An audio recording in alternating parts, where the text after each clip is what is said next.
ایک زمانے تک یہ کہا کرتے تھے کہ حضرت سلیمان علیہ السلام کا تخت ہوا میں کیسے اڑتا تھا۔ 80 من اس کا وزن تھا تو وہ ہوا میں کیسے اڑتا تھا جی؟ کچھ لوگ اس پہ بیٹھے ہوتے تھے پھر بھی وہ ہوا میں اڑتا تھا۔ ہمارے اس زمانے کے علماء اس کا جواب دیتے تھے وہ تخت جی ہوا میں کیسے اڑتا تھا، بڑا اعتراض ہوتا تھا، بڑی اس پر باتیں ہوتی تھیں۔ اب نہیں آپ سنتے ہوں گے کوئی بات، کیوں بھلا؟ اب ہر روز جہاز اڑتا ہے اور اس تخت سے زیادہ وزن لے کے اڑتا ہے۔ 500 550 سواری ہوتی ہے، ہر سواری کا 2 من وزن بھی ہوتا ہے۔ اور جب پائلٹ اعلان کرتا ہے نا کیبن سے کہ ہم 38,500 فٹ کی بلندی پہ جا رہے ہیں تو کوئی شخص اعتراض نہیں کرتا۔ اب چھوڑ گئے حضرت سلیمان کے تخت پر اعتراض کرنا، اس لیے کہ سارے اڑ اڑ کے آتے جاتے ہیں۔ اب ذرا ٹھہر گئے، اب یہ ٹینشن ختم ہو گئی کہ حضرت سلیمان کا تخت کیسے اڑتا تھا۔ پھر ایک نیا اعتراض شروع ہو گیا، الم تر کیف فعل ربک باصحاب الفیل، کہ اتنا چھوٹا سا کنکر اور اتنا چھوٹا سا بابیل اور اتنے بڑے ہاتھی کو کنکر مارے تو اتنے سے کنکر سے ہاتھی کیسے مر جاتا ہے؟ بڑی پریشانی تھی بھئی، کنکر چھوٹا ہاتھی بڑا کیسے مر گیا؟ پھر اللہ نے فضل کیا تو بندوق کی گولی ایجاد ہو گئی۔ کہنے لگے نہیں پریشر سے لگے تو ہاتھی ماری جاتا ہے۔ اب اس کے بعد دوبارہ اس بات پر اعتراض نہیں کرتے۔ پہلے کہتے تھے کہ انسان کیسے جاتا ہے، کیوں کر جا سکتا ہے، ممکن کیسے ہے، یہ مطلب کیسے ہو گیا، معراج کیسے ہوئی؟ تو پھر ایک بندہ چاند سے تو ہو آیا ہے، اور جس نے وہ بندہ چاند پہ اتارا ہے اس نے کہا ہے کہ یہ آخری منزل نہیں، اس سے آگے بھی انسان جا سکتا ہے۔ تو میرے مصطفیٰ کریم نے فرمایا تم تو اب جانے کی باتیں کرتے ہو نا، جہاں تک میں ہوں آیا ہوں تم سوچ بھی نہیں سکتے۔ کوئی رہ فلک اتے یار گیا، کوئی جا سدراتے ہار گیا، ایک کالیاں زلفاں والا سی جڑا لنگ عرشاں تو بھی پار گیا۔ فرمایا تم نہیں نہ جا سکتے، تم کچی باتیں، کمزور باتیں۔ اور ایک اور بات میں آپ کو عرض کروں، نبی کریم علیہ السلام کے لیے کام اتنا مشکل نہیں تھا جتنا قوم سمجھتی ہے نا۔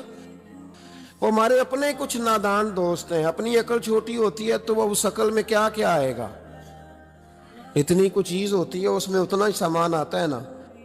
تو اپنی عقل چھوٹی ہوتی ہے تو بجائے اس کے کہ وہ ایمان لے آئے اللہ تعالی کی حکمتوں پر، وہ عقل کے ترازو پر چھوٹی سی عقل کو پریشان کرتے ہیں۔ چھوٹا سا دماغ ہوتا ہے، ہر وقت ٹینشن میں رہتے ہیں، وہ جی کیسے گئے، کس طرح کر کے گئے۔ تو میں کہتا ہوں نبی کریم کے لیے یہ مسئلہ ہی کوئی نہیں،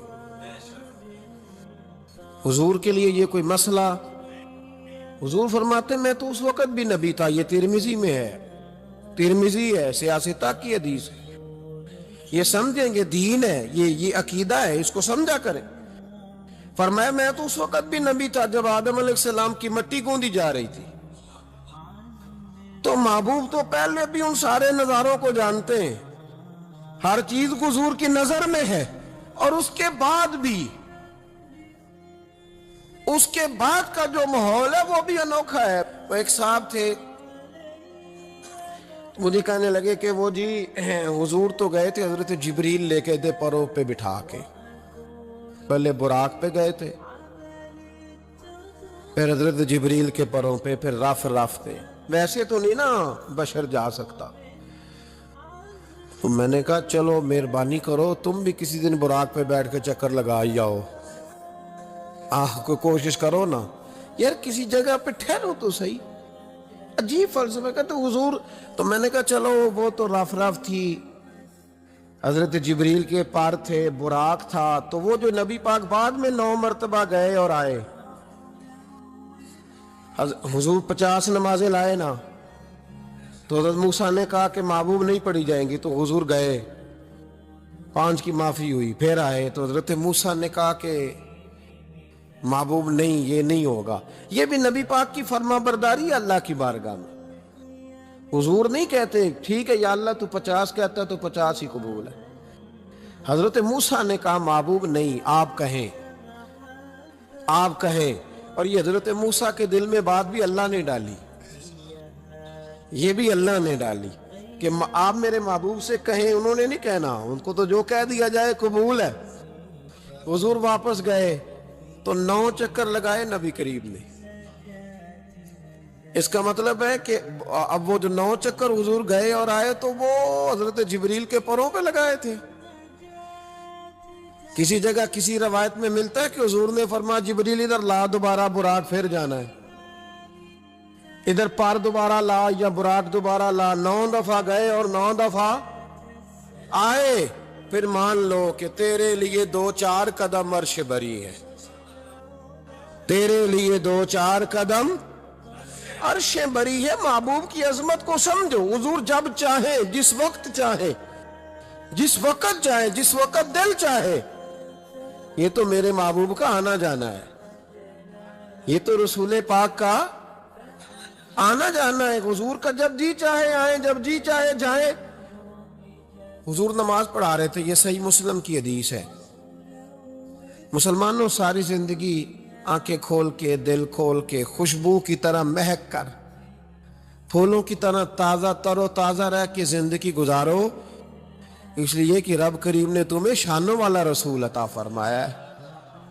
طبیعتیں ٹھنڈی رکھو، مزاجوں میں سکون رکھو، خوش ہو جایا کریں حضور کا۔ آپ یقین کریں کسی جگہ محفل ملال لکھا ہوتا ہے تو طبیعت ٹھنڈی ہو جاتی کہ یہاں میرے نبی کی نعتیں پڑھی جائیں گی۔ کسی جگہ محفل معراج لکھا ہوتا ہے تو طبیعت ٹھنڈی ہو جاتی ہے، یہاں حضور کا ذکر ہوگا۔ یہ نہ اپنے دل میں شوق پیدا کریں۔ یہ لوگ کہتے ہیں نا بڑے دکھ ہیں، تو وہ حضور کی نعت سن کے راضی ہونا سیکھیں، اللہ انہیں سکھ عطا فرمائے گا۔ جو کہتے ہیں بڑے پریشان رہتے ہیں تو وہ حضور کے درود و سلام سے راضی ہونا سیکھیں، اللہ سکون عطا فرمائے گا۔ سنگیو یاد رکھو، جو کہتے ہیں کہ دل بے قرار رہتا ہے، اپنے دل کو حضور کی تعریف سے جوڑ لے، رب تیرے دل کو سکون عطا فرمائے گا۔ خوش ہونا سیکھیں حضور کا نام سن کے، ٹھنڈا ہونا سیکھیں، طبیعتوں کو، کلیجوں کو ٹھنڈا کرنا سیکھیں، اللہ راحت عطا فرمائے گا۔ لیکن اگر بحث ہی بحث کرنی ہے تو کیسے جی، کس طرح جی، کس حال میں۔ میں بڑی تنقید کرتا ہوں پیسے لینے والوں، طے کرنے والوں پر، جو کئی دفعہ تکلیف بھی بڑی ہوتی ہے۔ ایک بندہ بڑی پیاری نعت پڑھ رہا تھا، بڑی پیاری، میں بھی سٹیج پہ موجود تھا، تو ایک صاحب سے میں نے کہا کہ یار آج تو مزہ آ گیا، کلام سننے کا لطف آ گیا۔ تو کہنے لگا اس نے 40,000 بھی لیا ہم سے۔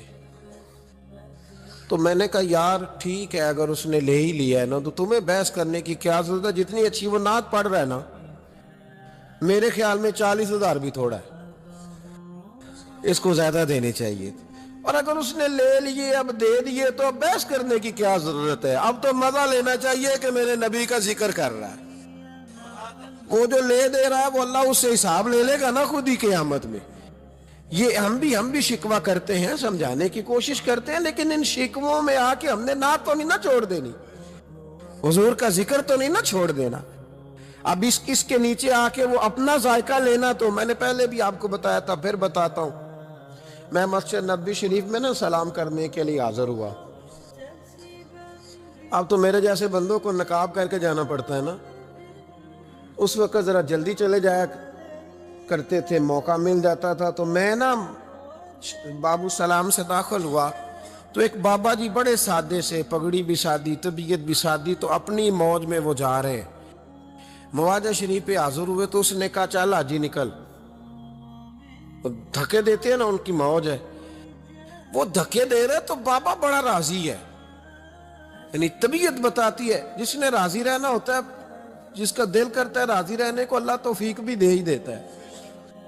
اور کچھ بیچارے دنیا میں آئی پریشان رہنے کے لیے، ان کا پروگرام ہی نہیں خوش ہونے کا، اللہ ماشاءاللہ، ان کو بڑی ٹینشن ہوتی ہے، ادھر سے بھی ٹینشن، ادھر سے بھی ٹینشن، کوئی ہنس کے ملا تب بھی ٹینشن، نہ ہنس کے ملا تب بھی ٹینشن، پریشان ہی رہتے ہیں، مزاج بن جاتا ہے۔ بابا جی بڑے فریش تھے، بڑی طبیعت ٹھنڈی، اس نے دھکے دیے، کہا چل حاجی اللہ۔ تو بابا پتہ کیا کہتے تیری خیر ہوئے پہرے دارا، اے روزے دی جالی چوم لین دے۔ تو وہ کہتے چل نکل،